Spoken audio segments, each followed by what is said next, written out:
Linguistics aids a student in reading and writing skills. There are 5 areas I'm going to discuss in linguistics.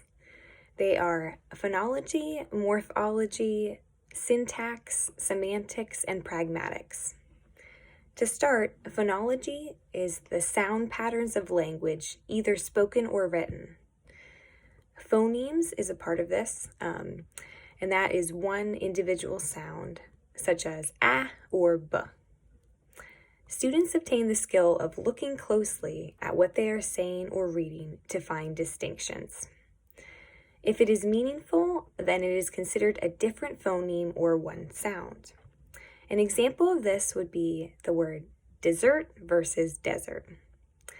Children who have a lot of trouble in this area in reading may have dyslexia. An activity that could be done in the classroom for students to find the difference in similar words is to describe the difference between 2 words. Reading books to preschool children and narrating what they are doing can help them develop language. Morphology is the recurring patterns in language. In morphology, we look at writing, not sounds. Having this skill enhances reading comprehension, word recognition, vocabulary, and spelling. Prefixes and suffixes are an example of this, like in the word premature and unrelated. Pre is the prefix in premature, and un is the prefix in unrelated. With English language learners, you could look at cognates to help them understand the meaning of more words. An example of this would be family and familia.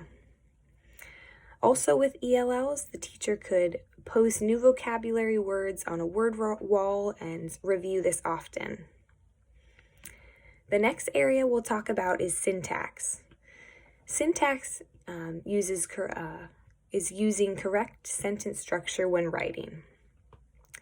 Knowing that a noun goes before a verb in a sentence and practicing grammar is important for young learners. It aids children to grasp meaning of longer and complex sentences and helps them become aware of incomplete sentences.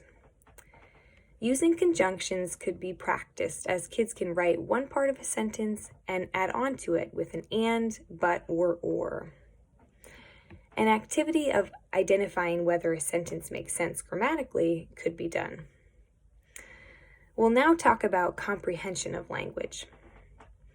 Semantics is comprehension, or ways that language can be described. An example is understanding and coming up with synonyms and antonyms. Word meaning can change over time, so some words have different meaning, but are the same, such as the word bank and bank. A way to help students with comprehension is to give them a graphic organizer to help them see the relationship within a text. Asking questions during reading and having students describe what they see in a picture could also help with comprehension. This leads to our final area of linguistics, which is pragmatics. Pragmatics is the branch of linguistics that talks about language and context. There are 4 components. These are relevance, quality, quantity, and manner. It is determining if someone means something literally when they are speaking, and just being able to infer language meaning. Children with autism have a difficult time understanding social cues, so in the classroom, maybe playing a social game where children must talk back and forth and figure out if something being said is literal or not, could help children in this area, even if they're not autistic.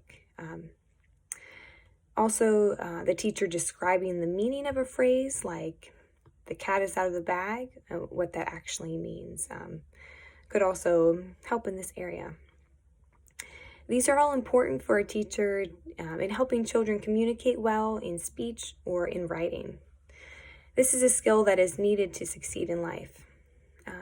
These activities done early will greatly help a child. Thank you.